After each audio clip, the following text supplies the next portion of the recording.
2시간 전에 마감한 트레이더가 생생하게 전하는 글로벌 마켓 리뷰 델타원입니다. 우리 증시는 반도체 주식의 하락과 함께 급락이 나왔는데 해외 시장은 ISM 서비스업 지수가 2달 연속 내려갔다면서 나름 강한 반등을 했습니다. 하지만 좀 더 내용을 뜯어보면 여러 가지로 미심쩍은 부분들이 있습니다. 트레이더의 관점에서 시장을 어떻게 보고 있는지, 특히 시장이 정말로 하락 전환한 것이 맞는지에 대해서 이야기를 해보겠습니다. 먼저 아시아 세션 리뷰 갑니다. 우리 증시는 갭다운 출발하였으나 갭다운 폭도 그리 크지 않았고 선물만 첫 30분에 4천억 매도가 나왔는데 현물 매도는 800억도 나오지 않았죠. 사실 외국인들이 하나의 집단이 아니기 때문에 어제까지 삼성전자를 조 단위로 매수하고 또 선물 매수도 하는 집단이 같은 결정을 내린다고 볼 수는 없죠. 특히 현물을 매수한 집단은 트레이딩 텀이 깁니다. 하루 이틀 보고 트레이딩하는 것이 아니죠. 비중을 담고 하는 형태로 매매를 하기 때문에 그래서 삼성전자에 대한 매수세는 쉽게 뒤집히기 어려운 것이지만 선물은 또 다르죠. 선물은 어제 1조를 담았다 하더라도 오늘 바로 1조를 깔 수 있는 게 외국인들의 매매입니다.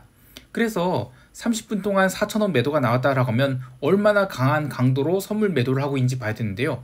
자, 그런데 놀랍게도 오늘 하루 종일 외국인들이 무려 1조 3천억 원에 달하는 선물 매도를 했지만 선물 미결제 약정은 하루 종일 5천 계약 가까이 감소를 했어요. 그것도 지수가 오후에 장중에 반등을 했죠. 그런데도 불구하고 선물 매수 포지션 치워버리는데 이렇게 되면 시장은 상승이 한 사이클이 끝난 것일 수 있겠습니다. 물론 이 사이클이 끝났다는 이야기와 하락 전환된다라는 말은 다르죠. 그래서 외국인들이 투기적인 선물 매수를 치워다는 의미지 신규로 매도를 쌓기 시작했다는 것과는 다르죠. 그래서 시장이 계속 내려갈 수 있을지에 대해서는 의문이 있지만 선물 미결제 약정이 다시 26만 계약 초반까지 내려왔죠. 그래서 방향성을 새롭게 설정하는 데 대한 부담이 줄어들었어요. 그래서 앞으로 이제는 외국인들이 선물 매도가 다시 강하게 나온다. 그러면 시장이 하락 시작을 했다라고 볼 수 있어요. 자, 또 하나 볼 것은 선물 베이시스인데 지난주까지만 해도 선물 베이시스가 이론 베이시스를 상회하는 강세의 흐름을 보였다면 어제부터 뭔가 좀 이상하더니 오늘은 시장 베이시스가 이론 베이시스 대비 평균 마이너스 0.4포인트 가까이 저평가를 기록했어요.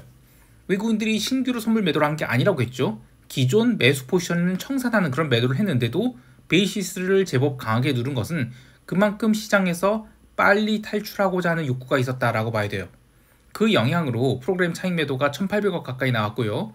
비차익 매도는 뭐 말할 것도 없이 대량으로 나왔죠. 근데 이것은 이후에 선물 매도가 나온다. 그러면 현재보다 더 강한 선물 베이시스 악화가 나올 수 있고 프로그램 차익 매도가 나올 수 있다는 것이죠.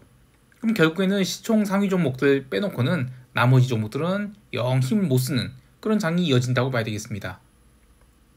옵션 시장에서는 지수 하락으로 전일 대량으로 발행되었던 풋옵션 미결이 빠르게 손절되면서 전체 레인지를 다시 380에서 365선으로 내려놓았는데요.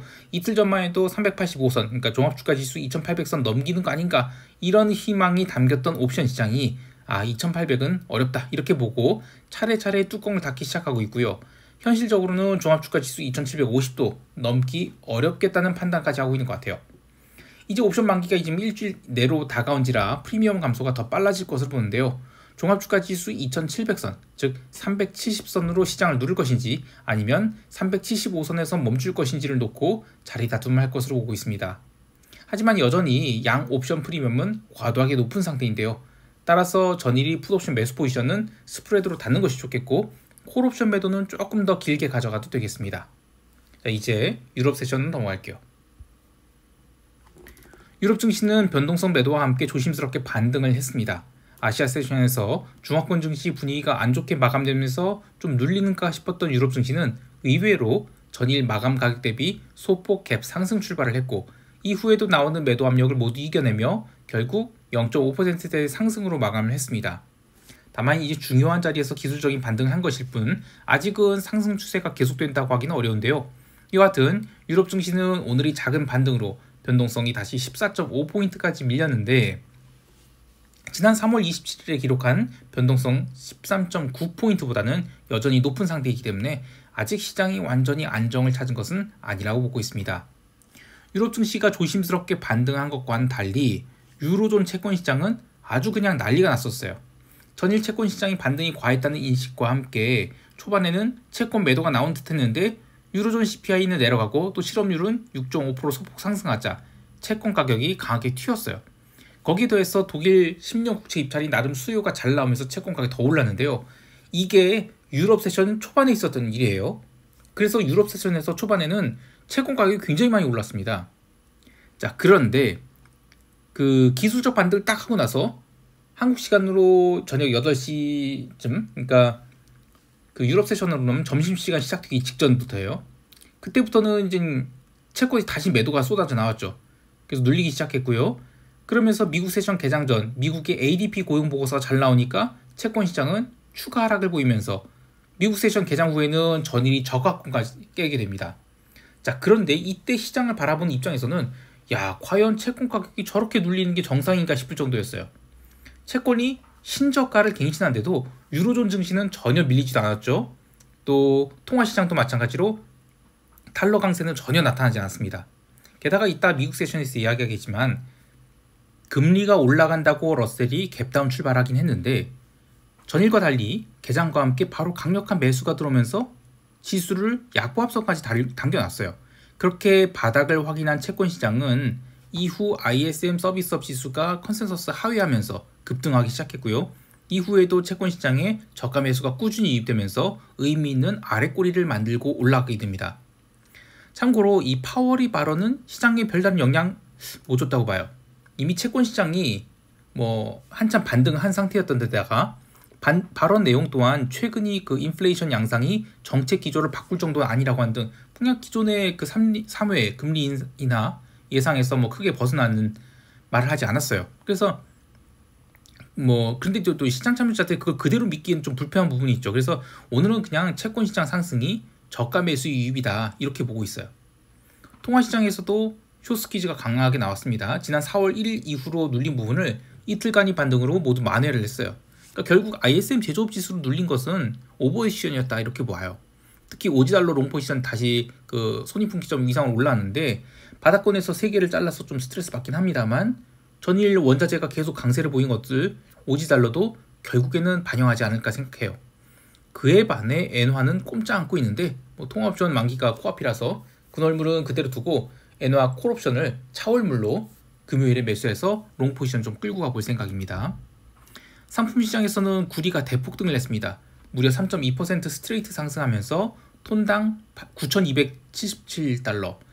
야, 9,000달러 대라 참 놀라운 상승입니다만 현재 이 구리 가격은 철광석과는 달리 공급 사이드의 문제, 그러니까 파나마의 광산 폐쇄라든지 중국이 내부 사정으로 공동 감산하고 있는 것 이런 것 때문에 오른 것이고 수요의 회복으로 오른 것은 아직 아닌 것 같아요. 그래서 이거는 상하이 금속거래소 재고를 잘 보면서 철광석 가격 맞춰 상승 대열에 동참한다. 그러면 이유가 무엇이든 인플레이션 라운드 2가 시작됐을 가능성 생각해야 되겠습니다. 기름은 안타깝게도 원유 재고 발표 전 브렌트 기름이 90달러 코앞까지 올랐었어요. 그런데 더 이상 상승 탄력하지 못했고요. 그리고 원유 재고가 321만 배럴 증가로 나왔어요. 그래서 이거 오늘은 아니구나 싶어서 계속 장중에 눌림이 나오는데 그렇다고 해서 유가가 부러지는 흐름은 또 안 나왔죠. 여전히 지정학적 리스크가 아직 남아있다라고 보는 것 같아요.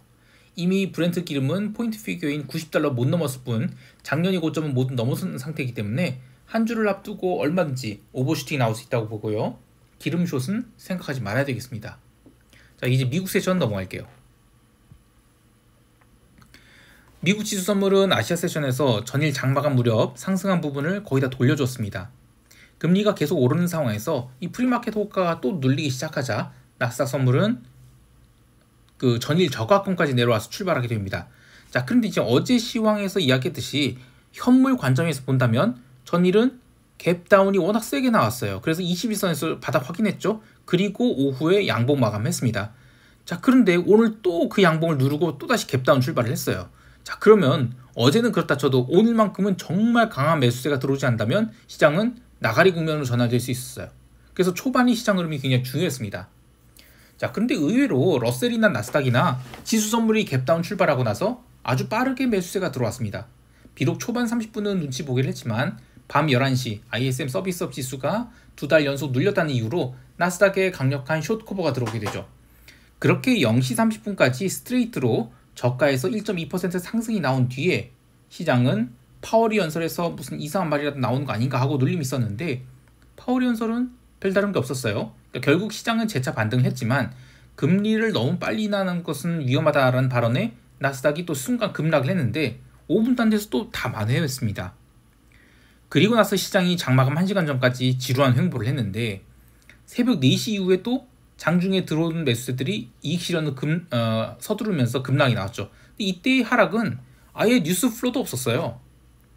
그래서 이젠 그렇게 급락 나오고 나서 30분 만에 또 반등이 쫙 나왔죠.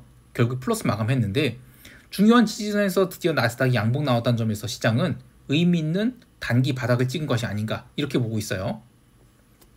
개별 종목을 보면 인텔이 그 파운드리 삽질 이야기를 하면서 갭다운 맞고도 마이너스 8% 넘게 하락을 한 반면 마이크론은 오늘 뭐 장중 매수세가 꾸준히 유입되면서 예쁜 상승했죠.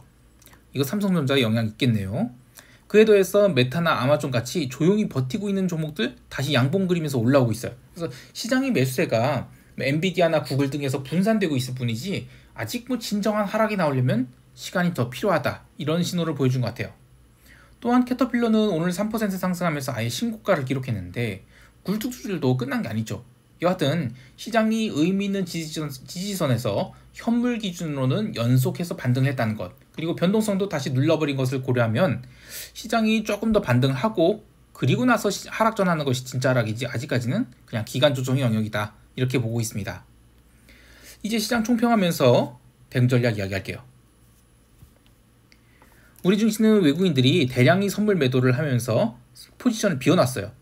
근데 이제는 선물 매도가 신규가 아니라 기존 매수 포지션이 청산이었죠.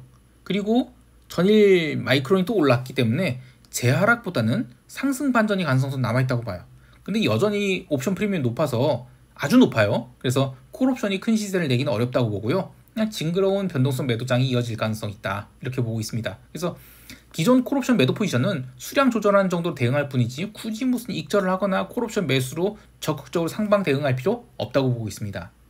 마찬가지로 웬만큼 풋옵션 눌리지 않고서는 풋옵션 매수도 그다지 뭐 매력적이 보이지 않아요.